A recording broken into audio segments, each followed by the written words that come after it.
తెలంగాణలో హాట్ టాపిక్గా మారింది కులగణన. దీని మీద క్లారిటీ చాలా మందికి లేకుండా ఉంది. కులగణన చేస్తారా, బీసీ కులగణన చేస్తారా, సమగ్ర కులగణన చేస్తారా? జనం నుంచి డిమాండ్ ఏముందంటే సమగ్ర కులగణన చేయాలని. ఈ మేరకు కాంగ్రెస్ పార్టీ ఎన్నికలకు ముందు హామీ ఇచ్చింది. కామారెడ్డిలో డిక్లరేషన్ కూడా వాళ్ళు డిక్లేర్ చేశారు, మేము గెలిస్తే రాష్ట్రంలో కులాల వారీగా జనం లెక్క తీస్తామని. కానీ ఎందుకనో ఈ విషయమై కాంగ్రెస్ పార్టీ కొంత నెమ్మదిగానే రియాక్ట్ అవుతున్నది. అసెంబ్లీలో పర్వాలేదు తీర్మానం చేశారు, 150 కోట్లు కేటాయిస్తున్నామన్నారు. కానీ ఇప్పటివరకు ఒక్క రూపాయి కూడా ఖర్చు పెట్టలేదు, ఒక్క పేజీ పని కూడా జరగలేదు. దానికి సంబంధించిన ఏ రకమైన వార్తలు, నిర్మాణాత్మకమైన వార్తలు, ఇంకో పని జరుగుతున్నది, పలానా రోజున జనాభా లెక్క మొదలు పెడుతున్నాం అనే వార్తలు ఇప్పటివరకు రాలేదు. ఇది ఇలా ఉండగా ఆల్రెడీ స్థానిక సంస్థల ఎన్నికలు జరుపుతామని రేవంత్ రెడ్డి గారు ప్రకటన చేశారు. మన స్థానిక సంస్థల్లో బీసీల రిజర్వేషన్లు ఏం చేస్తారు? గత ప్రభుత్వం తీయటి మాటలు చెప్తూ బీసీల రిజర్వేషన్ తగ్గించింది, ఉన్న రిజర్వేషన్ కూడా అది వరకు ఉన్నదాన్ని తగ్గించింది. మరి ఈ కాంగ్రెస్ పార్టీ కొత్తగా జనాభా లెక్కలు తీసి జనాభా దామాషం రిజర్వేషన్ ప్రకటిస్తారా లేదా అనేది పైకి కనిపిస్తున్న డిమాండ్. కానీ శాస్త్రీయ దృష్టితో చూస్తే ఒక రాష్ట్రంలో, ఒక దేశంలో ఏ కులస్తులు ఎంతమంది ఉన్నారు, ఏ వృత్తి చేసే వాళ్ళు ఎంతమంది ఉన్నారు లెక్కలు తీయాలి. కొన్ని దేశాల్లో 5 ఏళ్లకు ఒకసారి జనాభా లెక్కలు తీస్తారు. కోవిడ్ పుణ్యమాని, కోవిడ్ వచ్చిందని చెప్పి, COVID-19 వచ్చిందని కేంద్ర ప్రభుత్వము 2020లో చేయాల్సిన జనాభా లెక్కలు కొట్టేసింది. అని ఎంత అశాస్త్రీయ దృక్పథం అది! జనాభా లెక్కలు తీయకుండా పరిపాలన చేస్తామంటే ఎవరెంతమంది ఉన్నారు, ఎవరి పరిస్థితి ఎలా ఉంది, సామాజిక, రాజకీయ, ఆర్థిక పరిస్థితులు ఎట్లా ఉన్నాయి, జనాల ఈ కుటుంబాల ఈ మనుషుల అనేది తెలియకుండా పరిపాలన ఎట్లా చేస్తారు, సంక్షేమ కార్యక్రమాలు ఎట్లా నిర్వహిస్తారు? ఇది పూర్తి అశాస్త్రీయ ధోరణి. కావాలని పని కట్టుకొని భారతీయ జనతా పార్టీ సనాతన దృష్టితో చూస్తున్నట్ట. మరి ఏమన్నట్టు దీన్ని ఏమనుకోవాలి? ఇట్లా జనాభా లెక్కలు తీయకపోవడానికి కారణం ఏంటి? కోవిడ్ పోయి చాలా అయింది కదా, ఇంకా ఎందుకు తీయట్లేదు? నీలమేషాలు ఎందుకు లెక్కిస్తున్నారు? సరే, దేశవ్యాప్త జనాభా లెక్కలు కూడా పట్టుకుంటే తెలంగాణలో సమగ్ర కులగణన చేయాలన్నటువంటి చర్చ బాగా జరుగుతుంది. హైకోర్టు కూడా మీరు కులగణన చేయాల్సిందని తీర్పు చెప్పింది. అసెంబ్లీలో తీర్మానం కూడా జరిగింది. అన్ని పార్టీలు చేయాల్సిందే, చేస్తున్నామని చెప్తున్నారు. కానీ నిజానికి గ్రౌండ్లో దానికి సంబంధించిన పని మట్టుకు ఏమీ జరగట్లేదు. అంటే దిల్ మే కుచ్ కాలా హై.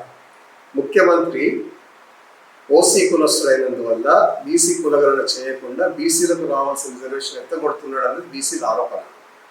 మరి మీ సాక్షాత్తు కాంగ్రెస్ పార్టీ అధ్యక్షుడు మేము ఎన్నికైన వెంటనే కులగణన జరిపిస్తామని అన్నాడు. దానికి కట్టుబడి ఉండకపోతే ఎట్లా? మీరు సూరజ్కుంటలో చేసిన ప్రకటన ఏంది, కామారెడ్డి డిక్లరేషన్ ఏంది, వీటన్నిటి ఎందుకు మర్చిపోతున్నారు? అంటే ప్రజలు మిమ్మల్ని ఇట్లాగే చేస్తుంటే భరిస్తారనుకుంటున్నారా? వచ్చే ఎన్నికల్లో మీకు మళ్ళీ గెలవాలని లేదా? స్థానిక సంస్థల్లో మీకు గెలవాలని లేదా?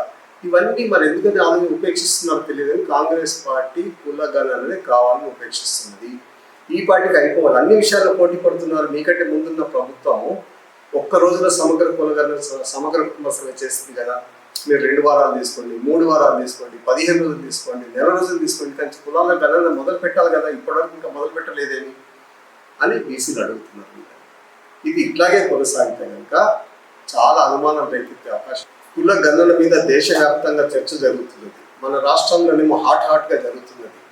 ఎందుకంటే మనకు స్థానిక సంస్థలు ఎన్నికలు జరగబోతున్నాయనే ప్రకటన వెలువడింది. మరి స్థానిక సంస్థల్లో బీసీల రిజర్వేషన్స్ ప్రకటిస్తారా, వారి జనాభా దామాషాలో వారికి రిజర్వేషన్ ఇస్తారా లేదా అనేది అన్నీ చర్చ జరుగుతుంది. మొత్తం మీద ప్రభుత్వాలకి సమగ్ర కులగణన చేయడం ఇష్టం లేదు. కానీ ఇష్టం లేదని గట్టిగా బయటకు చెప్పకుండా లోపల రకరకాల టెక్నికల్ రీజన్ చూపిస్తూ జరుపుతూ వస్తున్నాయి. 2020లో చేయాల్సిన సెన్సస్ సాధారణ జనాభా లెక్క కూడా తీయలేదు. అది పూర్తి అశాస్త్రీయమైన దృష్టి. జనాభా లెక్క కొన్ని దేశాల్లో 5 ఏళ్లకు ఒకసారి జనాభా లెక్కలు తీస్తారు. జర్మనీ, జపాన్, ఆస్ట్రేలియా, తదితర కెనడా లాంటి అభివృద్ధి చెందిన దేశాల్లో 5 ఏళ్లకు ఒకసారి జనాభా లెక్కలు తీసి వాళ్ళ పౌరుల సామాజిక, రాజకీయ, ఆర్థిక పరిస్థితి ఎట్లా ఉంది అనేటువంటి లెక్కల ప్రకారం వాళ్ళు పరిపాలన, సంక్షేమ కార్యక్రమాలు, ఇతర కార్యక్రమాలు రూపొందిస్తారు. ఈ జనాభా లెక్కలు తీయకుండా పరిపాలన చేయడం అనేది గుడ్డెద్దు చేలబడ్డట్టు పరిపాలన చేస్తున్నట్టు లెక్క. మరి దీనికి మోడీని తప్పుపట్టాలన్నా, కేంద్ర ప్రభుత్వ విధానాలను తప్పుపట్టాలన్నా, కేంద్ర ప్రభుత్వాన్ని తప్పుపట్టాలన్నా తెలియదు. కానీ కేంద్రంలో అట్లా ఉంటే రాష్ట్రంలో కూడా దాదాపు అదే ధోరణి ప్రదర్శిస్తుంది కాంగ్రెస్ పార్టీ. వాళ్ళ నాయకుడు, పార్టీ నాయకుడు ఏమో రాహుల్ గాంధీ జనాభా లెక్కలు తీస్తాము, మేము సమగ్ర కులగణన చేస్తామంటాడు. రేవంత్ రెడ్డి గారు నోటి నిండుగా అసెంబ్లీలో తీర్మానం చేస్తారు, 150 కోట్లు కేటాయిస్తున్నామంటాడు. కానీ దానికి సంబంధించిన పని మట్టుకు గ్రౌండ్లో యథార్థంగా దీంతో చాలామంది బీసీలకు అనుమానాలు రేకెత్తుతున్నాయి. వీళ్ళు నిజంగా చేస్తున్నారా లేదంటే నిజానికి ఏ రకంగా చూసినా ఇప్పుడు ఆల్రెడీ జనాభా లెక్కల్లో ఎస్సీలను తీస్తున్నారు, మైనార్టీలను తీస్తున్నారు, గిరిజనులను తీస్తున్నారు. ఒక తీయంది ఓసీలని బీసీలని ఎందుకు తీయట్లేదు? దీని వెనుక చాలా మతలబ్ ఉందని బీసీ రంగాలు ఆరోపిస్తున్నాయి. మాకు రావాల్సిన వాటా మొత్తాన్ని ఓసీలు తీసేసుకుంటున్నారు అన్నది బీసీల ఆరోపణ. మరి పరిస్థితి ఇలాగే కొనసాగితే బీసీల అసంతృప్తికి ఈ పార్టీ సమాధానం చెప్పాల్సి ఉంటుంది కదా.